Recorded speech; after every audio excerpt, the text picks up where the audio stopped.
पंतप्रधान सूर्यघर योजनेला उदंड प्रतिसाद. मुंबई भांडूप परिमंडळात 600 ग्राहक. घरगुती सौर ऊर्जा ग्राहक संख्या वाढली. सौर ऊर्जेतून मोफत वीज मिळणे सुरू. घरगुती प्रति किलो वॅटसाठी 30,000 रुपये अनुदान. शहरातील कुटुंबाचा ओढा सौर ऊर्जेकडे. पंतप्रधान सूर्यघर मोफत वीज योजनेला मुंबईच्या भांडूप परिमंडळामध्ये चांगला प्रतिसाद मिळालेला आहे. महावितरणच्या या परिमंडळात 600 ग्राहकांनी घरच्या छतावर सौर ऊर्जा प्रकल्प बसवलेले आहेत आणि त्यामधून त्यांना मोफत वीज मिळणे देखील सुरू आहे. यामध्ये ठाणे शहरात 53 तर वाशीमध्ये 150, पेणमध्ये 397 असे एकूण 600 इतक्या ग्राहकांनी सौर वीज मिळवण्यास सुरुवात केलेली आहे. त्यामुळे विजेचे बिल बचत होत आहे.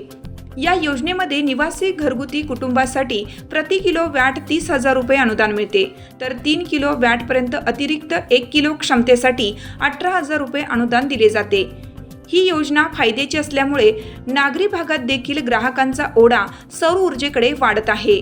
महायुती सरकारमुळे विजेची बिलाची बचत होत आहे. चालू घडामोडींचे अपडेट्स जाणून घेण्यासाठी आपल्या हिरकणी न्यूज चॅनलला सबस्क्राईब जरूर करा. लाईक करा, कमेंट करा आणि शेअर करा. बेल आयकॉनवर प्रेस करा आणि नोटिफिकेशन्स मिळवा.